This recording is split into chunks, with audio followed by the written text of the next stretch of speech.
So as a reminder, the exam is going to cover the material since the last exam.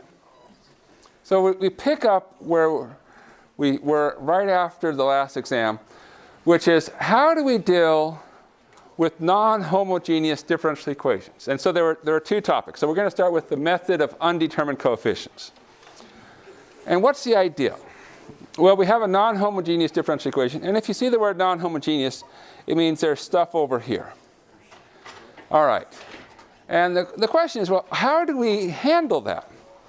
And ultimately, there's a couple ways to handle it. And so the method of undetermined coefficients says if you're in a very particular setting, so you have a nice differential equation, constant coefficients over here.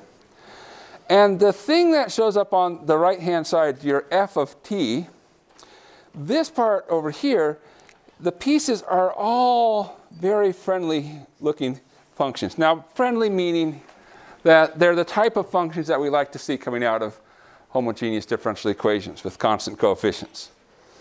So this is an example of such a function. Now, how does it work? Well, the idea is when we have a nice function in the proper setting, we know essentially what the function should look like. So we take each piece. So let's suppose we start by grabbing the t cosine 3t piece. So we start there. And now, well, we'll write this down. So that will be part of our answer. But we also have some little bullet points here to keep in mind. So we'll work through it. If we have a power of t, we need all lower powers. Now, power of t means multiplying in the front. Do we have a power of t? He says as he points towards the power of t. Yes, we do. So what does that mean? What's another piece that we're going to need in our form? The cosine 3t. Another bullet point says, hey, sine and cosine come in pairs. So if you see a cosine, there has to be the same expression, but with cosine replaced by sine. So what else do we need? T sine of 3t and sine of 3t. Okay, good. And we'll come to this one, e to the 2t.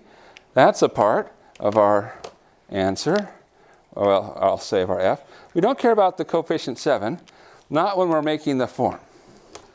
And so we say, okay, another piece will be e to the 2t. Now, there's no sine cosine, there's no power of t in the front. Okay, great. But then there's one last bullet point, the bump. So where does the bump come into play? Well, the bump comes into play, but you look at the differential equation if you had set it equal to 0.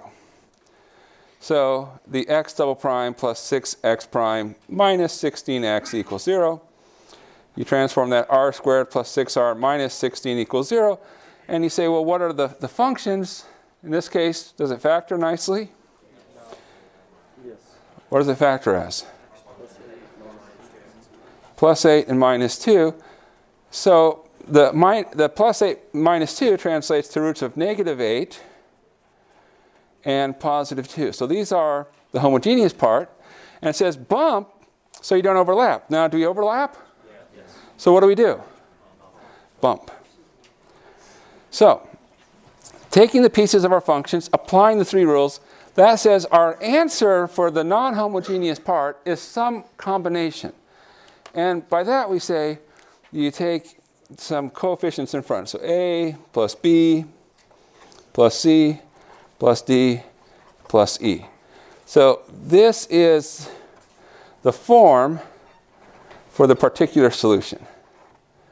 And once you have the form, the moral is feed it into the differential equation and solve for your coefficients. Now, this is very exaggerated. If we asked you a question on an exam, you wouldn't have 5 coefficients to solve for. Probably just 4. Something reasonable. But that's the idea for method of undetermined coefficients. So that the key idea is we know what the answer looks like up to we don't know what the coefficients are. But you have to be in just the right setting. Any questions? I'm going to keep asking that a lot along the way. Any questions? All right. Well, there is a more general idea, which is variation of parameters. It's also non-homogeneous. And the thing is, it's a lot more flexible. You don't have to be quite as nice. In fact, in some sense, we use it when we're not in a nice setting. So for instance, maybe our coefficients aren't numbers, they're functions of t. Or maybe our function isn't something that comes out of a nice differential equation. Okay, so if we're in this setting, we still can do something. So how does it work? Well, we first take our solutions to the homogeneous differential equation. Okay, let's suppose they're x1 and x2. And then we say we're going to form our solution is going to be some strange combination. We're going to put them together. But not just anyway, we're going to have some function u1 times x1 plus some function u2 times x2. And that's what our answer looks like. And we then follow the process along, and it leads to a system of two equations with two unknowns, where the things that we don't know are u1 prime. So u1 prime x1 plus u2 prime x2 equals 0. u1 prime x1 prime plus u2 prime x2 prime equals f of t. And the great thing is, we've become excellent at solving two equations and two unknowns. In some sense, you could say Math 267 could be called, the course name is solving two equations and two unknowns with applications to differential equations. Because we do that a lot in this class. So now, if you can get to here, and this is a nice way to remember the process, you say, look, solve for u1 prime, solve for u2 prime, and then you can get u1, u2, which means you can get your particular solution. And so people who have taught the course for many, many years longer than I have, this is how they like to do it. On the other hand, if you're a young person who has lots and lots of memory cells still remaining, you can say, look, I'll just skip all that and memorize this really long formula, which is doing what we just talked about in one line. Now, I got an email over the weekend. I actually got several, but one particular email said, do we need to memorize this formula? All right.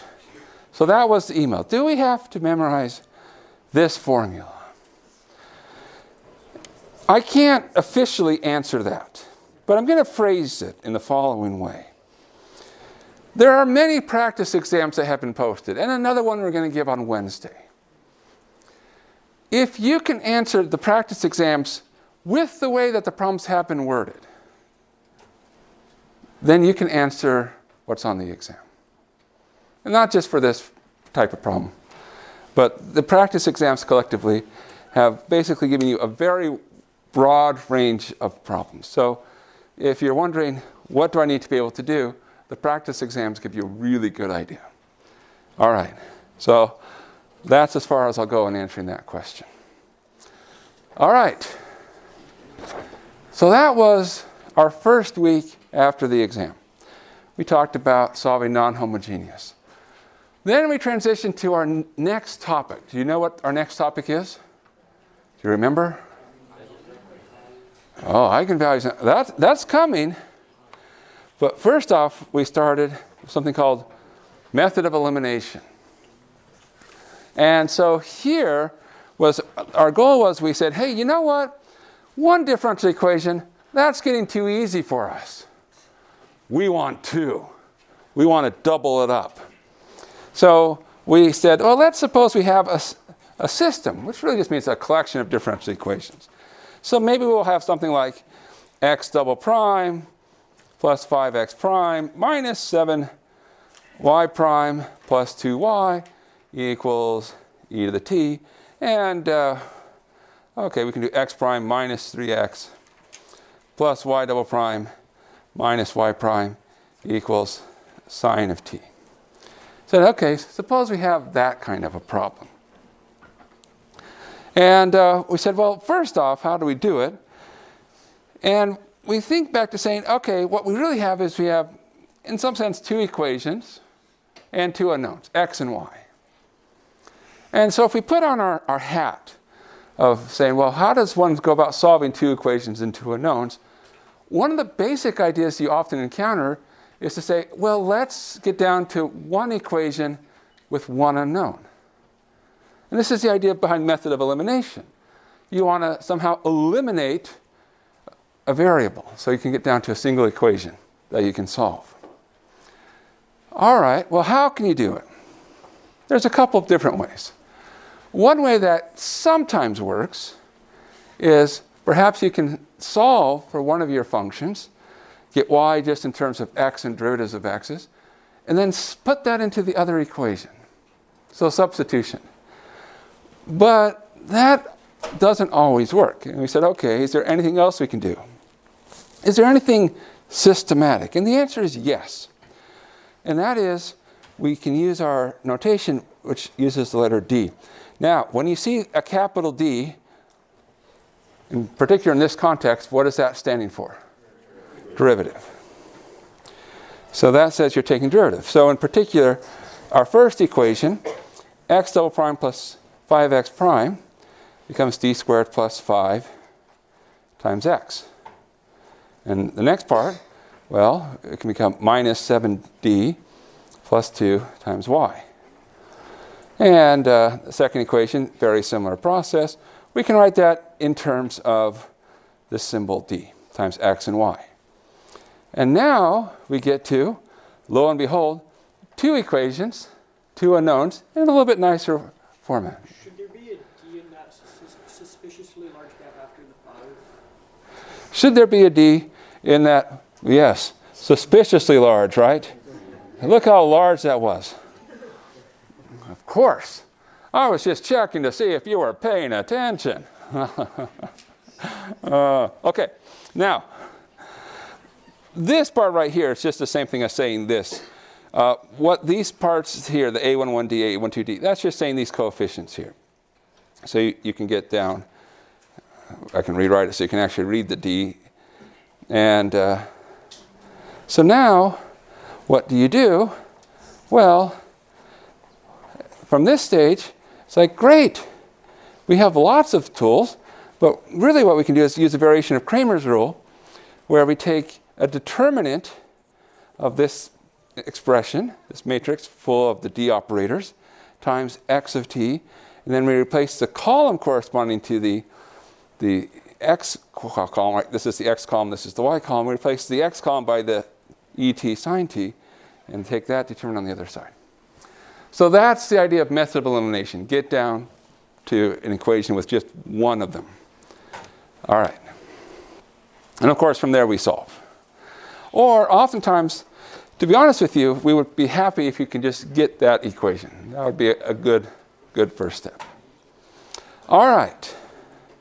So we're working towards other tools. Now, in some sense, method of elimination, we end up with a very long differential equation. Right, great. But maybe it's better to work with systems. And so we want to have a collection of basic tools for working with systems. And so what is this? Well, we have several equations. And in particular, we can write this in the form x prime equals some matrix which might depend on t. So it doesn't have to be a matrix full of numbers. It can be a matrix with functions inside. We didn't see very many examples, but there are some examples. So x prime equals a matrix which depends on t times x. And we can also take a set of equations and rewrite it in that form. So you might be given something that looks like x1 prime equals a of t x1 plus b of t x2, x2 prime c of t x1, d of t x2. Well, that really says, hey, this x prime, which is x1 prime, x2 prime, you gather the coefficients. So when we talk about matrices, matrices are gathering up the coefficients. And we just make sure we gather them in the right way. And you might say, well, what's the right way? Well, the x1s go together, the x2s go together. And then the first equation, second equation. Now, what do we do? What are things we'd like to be able to do? So there's some basic things. How do you verify a solution? So someone says, here's this differential equation. I claim that this function is a solution. How do you verify that it's a solution? Plug it in, yeah. See, don't do it the bad way. The bad way is, let me start from the ground up and derive all solutions, and I'll see if that's one of them. It's terrible. Forget it. Hopeless, hopeless. The better way is plug it in. Now, it means plug it into both sides. When we take x prime, how do you take a derivative of a vector? Take a derivative of each component, each entry.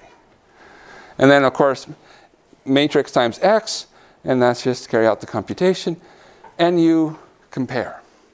So if you have a problem that says verify a solution, in some sense it's very mechanical. Okay, take x prime, figure out what a of x, a times x is, and compare if the two match. Now if the two don't match, what do? You redo the work, because you were told it's a solution. They have to match. If they're not matching, something's happening in your computations. So check your computations. If we want to check if they're somehow different, so their fancy phrase is linearly independent, but really it just means, are they fundamentally different? Do you get something different from each part, each piece of the solution? Then what you do is you create a matrix where each column corresponds to a solution, and then you take the determinant. So in other words, maybe I have solutions x1, x2 of a 2x2 system, and so I put the first solution here in the first column, the second solution, second column, and then that's a matrix, and we take the determinant, which is we usually use bars to denote that. We have a name for this. Do you remember the name? Wronskian. That's right. So Wronskian is what we use to check linear independence, or if they say compute the Wronskian of these two functions, that just says, okay, make a little matrix and take the determinant. So the Wronskian is not a matrix, it's going to be a function. It's the outcome of the determinant. If you have several solutions, you can take linear combinations and you get a new solution. And again, these ideas are not new, they're just saying, hey, remember all the ideas that we learned from just one equation? We have the same idea in multiple equations. So this is the idea called superposition. And then the last thing is, suppose we have to find a particular solution. Okay. Well, what we do is we find the general solution, which looks like some combination of our pieces. And we say, all right, plug in the initial time, maybe time 0, and choose the right values for your C and D, or whatever the symbols you're using, so that everything lines up. So nothing too surprising. Basically, the punchline is, for the most part, ideas translate in a nice way once you get used to working with matrices. So the question becomes, how do we find these solutions to begin with? So that brings us to eigenvalues and eigenvectors. Our mini crash course in linear algebra. Now that you've taken differential equations, linear algebra will be a breeze. I was talking to somebody who's teaching differential equations this semester. They said, yeah, we're going to start talking about eigenvalues in a week or so. I'm like, what? You haven't talked about eigenvalues yet? That's crazy. So, good ideas, eigenvalues. Now, you might actually see a problem that says use the eigenvalue method. So, let's make sure we know what that means. When it talks about use the eigenvalue method, it's saying find solutions. Because the punchline is that solutions to systems, so if you have x prime equals ax, then solutions often look like, and I'm going to put the word often because there's a small caveat, e to the lambda t times v, where these aren't just random things. So this lambda here, what is this? That's an eigenvalue. And this v, what is that? Eigenvector. In particular, it's an eigenvector for the eigenvalue lambda, not just any eigenvector. So the way that we do the eigenvalue method is we say, okay, we know that these are solutions. So we're going to find these solutions. So we first have to find the eigenvalues. So take the determinant of a minus lambda I, set it equal to 0. You can also do lambda I minus a, but a minus lambda I is more consistent with other things that show up later on. Take that determinant, set it equal to 0. If you have a 2 by 2, you're going to have 2 solutions. If you have 3 by 3, you'll have 3. A question people ask, do we have to worry about 3 by 3 matrices on the exam? For the most part, you will see 2 by 2. If we give you anything for 3 by 3, we will basically give you 80% of the information that you need. So don't expect to have to find eigenvalues from scratch for 3 by 3. So you have the eigenvalues. Great. Next, find the eigenvectors. So you take a minus your eigenvalue. So I put a subscript here just because you'll have multiple things you have to do. Times v, set it equal to 0. And now you have to solve for this v. So there's lots of ways to do it. One way to think about it is you can get to a system of 2 by 2 system. And so you have a minus lambda b, c, d minus 7. That's our a minus lambda I. And then here the zeros indicate the zeros. And solve. But because it's an eigenvalue, you're guaranteed that you can cross out the bottom row, or you can cross out the top row, whichever row is easier to cross out, because they're going to be redundant. So you really have one equation to figure out how to satisfy. Okay, so let's suppose it was the top we kept. So we need our vector, PQ. You need to have a minus lambda times p plus b times q to equal 0. That's just reading off what we need. And then you pick some values that work. So choose something simple. Don't be exotic. P equals b, q equals lambda minus a, and there we go. We got an eigenvector. And finally, once you have your eigenvector and your eigenvalue, you write your function. Ideal scenario, you get n functions if it's an n by n matrix. You might not. We'll talk about that in a moment. There's another thing that might happen. What if we have complex eigenvalues? How do we handle that? Can we handle it? And the answer is yes. In fact, the nice thing about complex eigenvalues is things pair up. So that is, you have what we call conjugate pairs. If a plus ib is an eigenvalue, then what else will be an eigenvalue? A minus ib. Not only do the eigenvalues come in these nice pairs, but so do the eigenvectors. So it turns out you only have to find one eigenvector. So we say, okay, suppose a plus ib is our eigenvalue. We find our eigenvector, and we say, hey, we can break it as 2 pieces. Some vector u plus I times some vector w. So think of u, we would call the real part. W we would call the imaginary part. And now we do what we do up here. We say, hey, our solution looks like e lambda t, see e lambda t, times v. Great. But now we pull out de Moivre's formula. And de Moivre's formula says, oh, this e to the a plus ib times t, that's e to the at cosine bt plus I e to the at sine bt. The v, that's u plus iw. And now comes our great aha. Here's this cool thing. We actually have 2 solutions here if we do the following. Namely, FOIL it out and split it into 2 parts.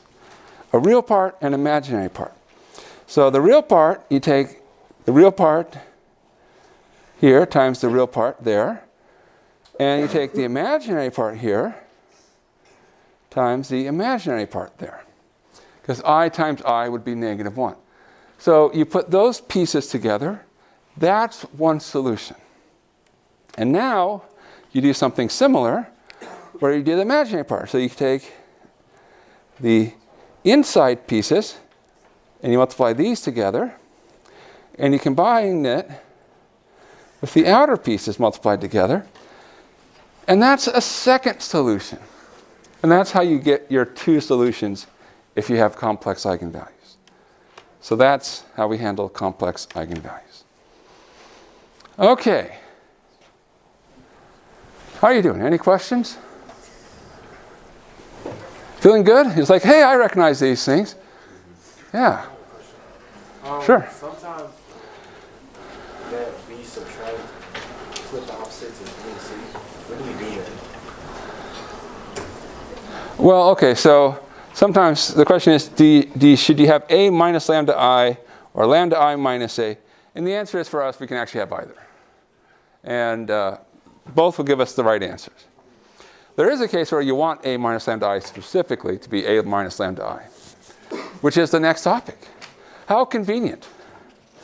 Almost as if it had been planned that way. So the next topic is, well, you said this works often. You know, I even said this word often in parentheses. The reason it's not always is because, what if you don't have enough eigenvectors? Maybe you came up short. So it's possible that you have a matrix, but you don't have a full set of eigenvectors. And you say, okay, how do we get the remaining solutions? Because they're not coming from eigenvectors. So where are they coming from? And there was this notion of, well, there's these sort of generalized eigenvectors. And this ties back to sort of our, we need to bump things up. Okay, so how do we do it? How does it work? Well, we figured out which eigenvalue, lambda, is deficient. Which one's missing an eigenvector? Okay, so then we say, all right, let's suppose it only has one. If you're only doing 2 by 2 matrices, then it can only have, if it's missing one eigenvector, okay. I have to be careful how to phrase this because I'm going to say facts which we may not have actually proven. If you're dealing with a 2 by 2 matrix, the only way we can be in this scenario is if we have the same eigenvalue repeated twice. So the only way you can be a deficient eigenvalue is if you're a repeated eigenvalue. And so if for 2 by 2, that means we have one eigenvalue repeated twice, but there's only one eigenvector associated with it.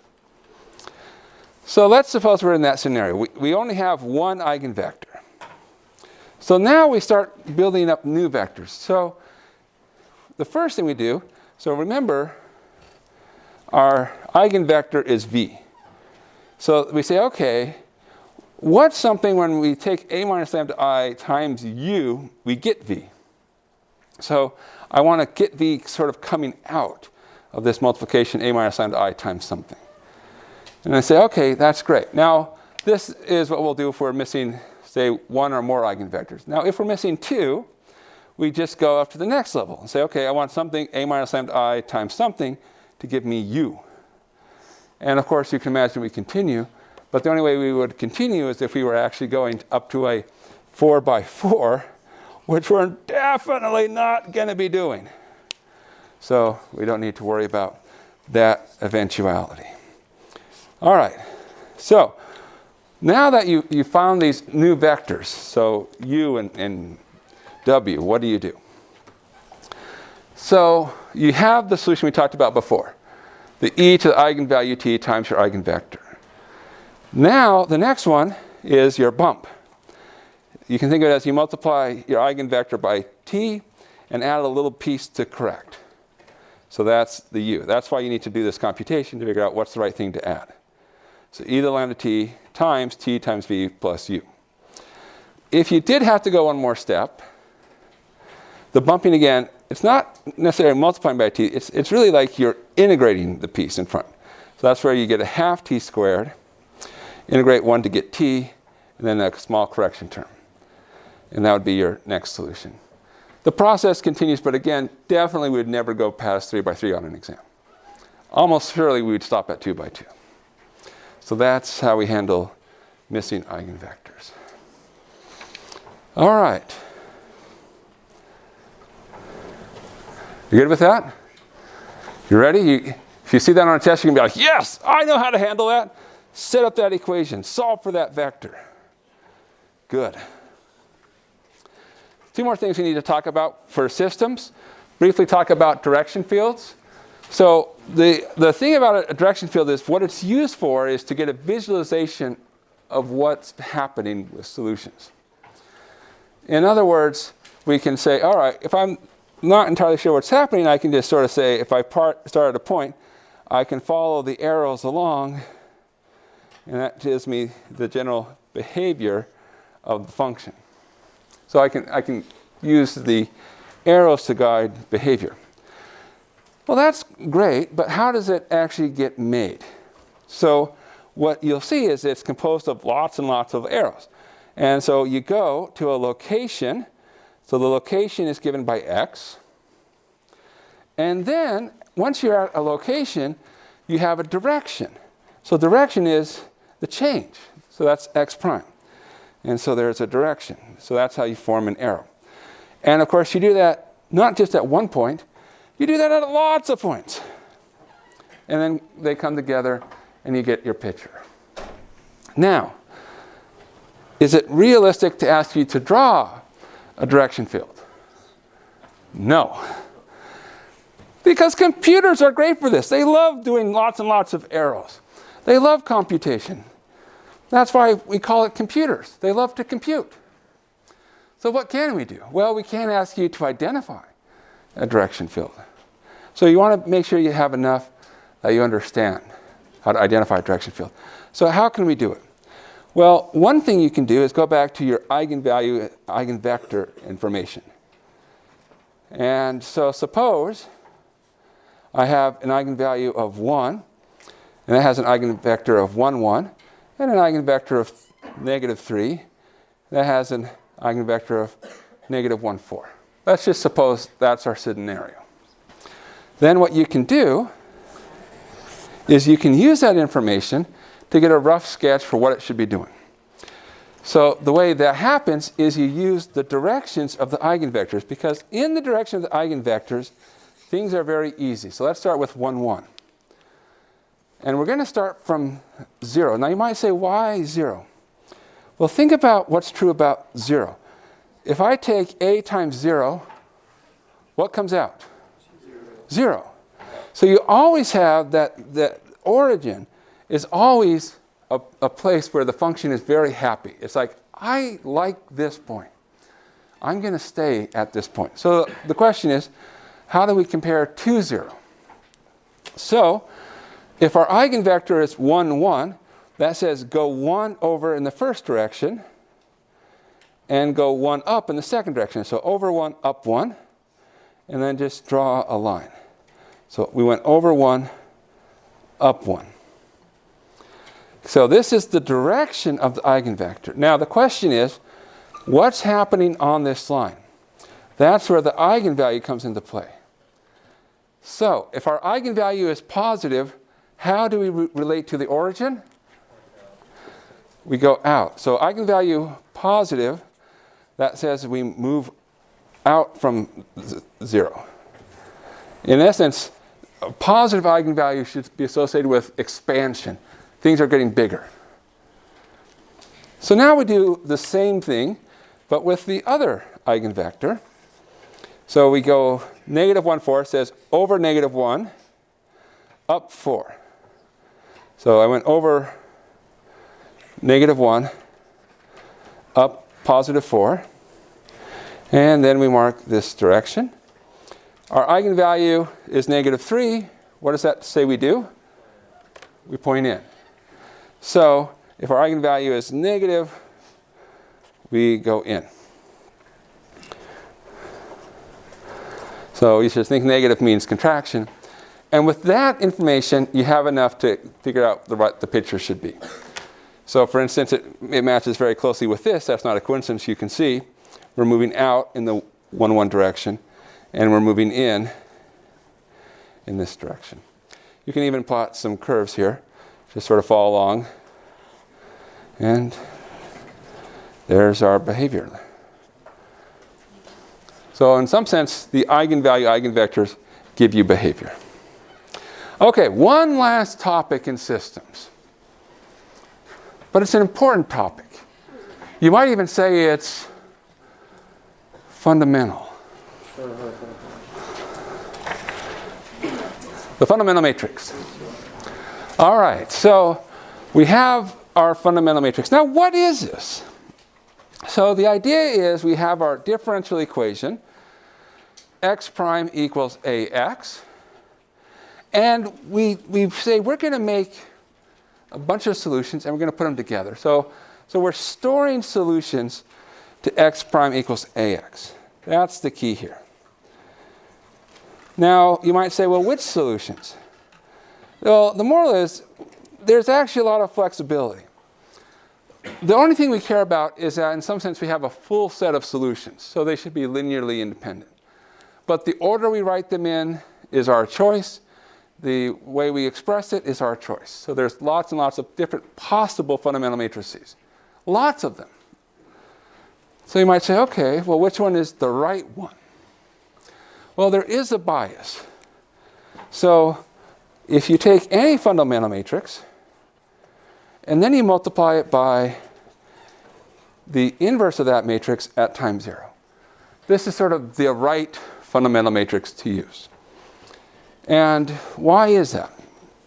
Well, it turns out if you happen to have initial values, say what's happening at time 0, if you now multiply x of 0 here, you're going to get a solution which at time 0 is at the right place. So that's why we care about this matrix.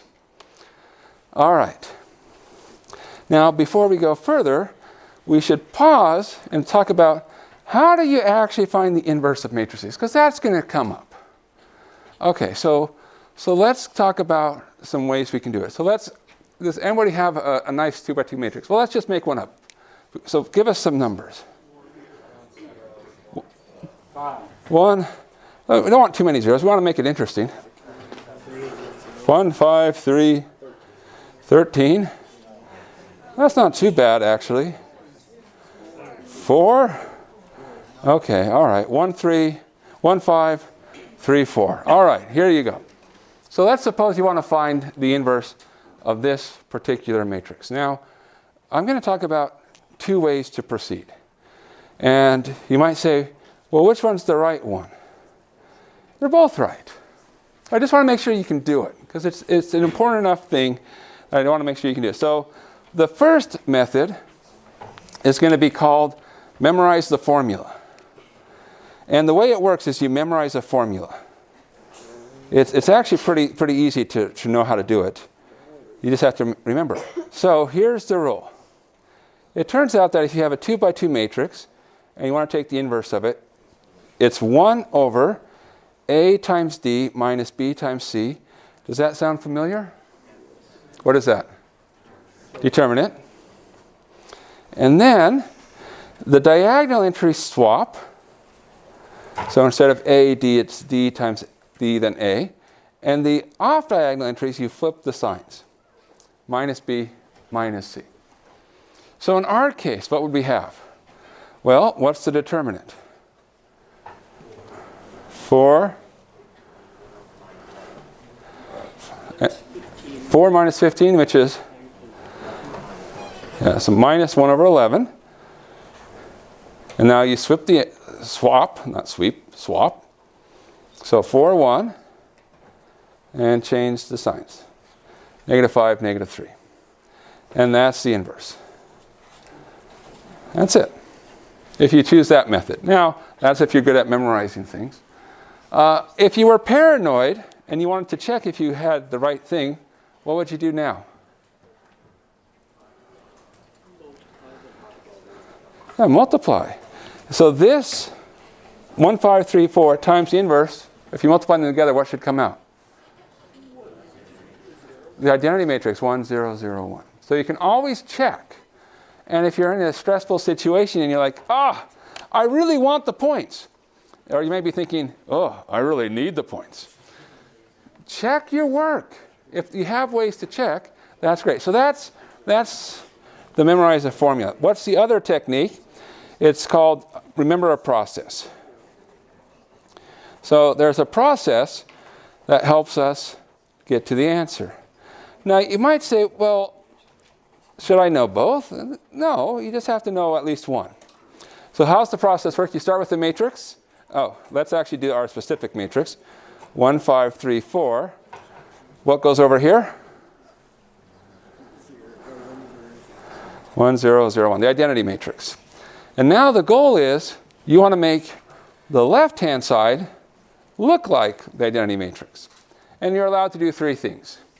You can swap rows, multiply a row by a value that's not 0, and then there's sort of the fun but yet somehow strange one where we're allowed to add a multiple of one row to another. So I would recommend working column by column. So the first column, we already have a 1. That's great. Let's make that 3 a 0. So this is that third thing. Multiply the first row by -3, add down.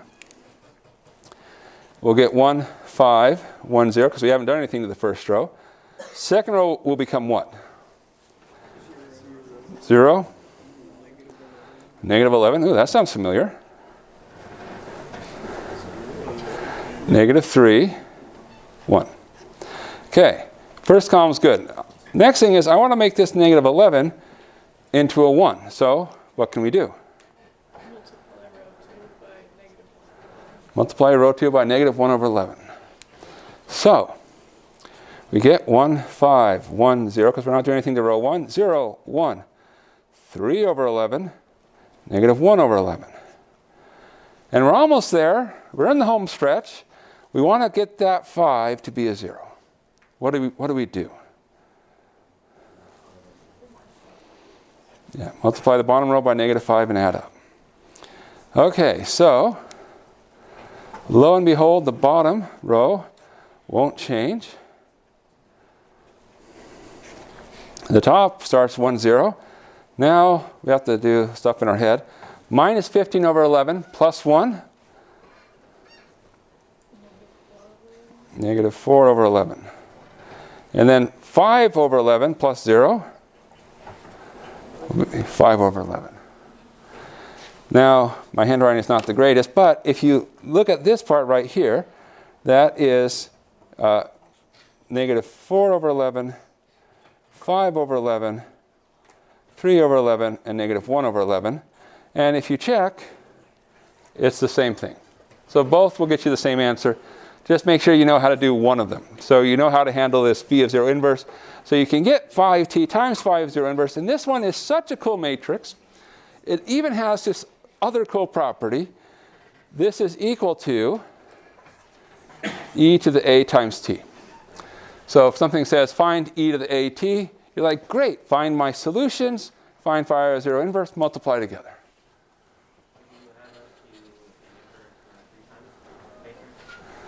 Sorry, what? Not on an exam, because I like you. So the question is, would you expect us to do a 3 by 3 inverse on the exam? No, we like you. You may not feel like we like you, but we do. We also want to have stuff that's easy to grade. And so there are sort of two things going on simultaneously. We like you, but we really like not having to do too much work. Balance it out. We both win. It's called a win-win situation. All right.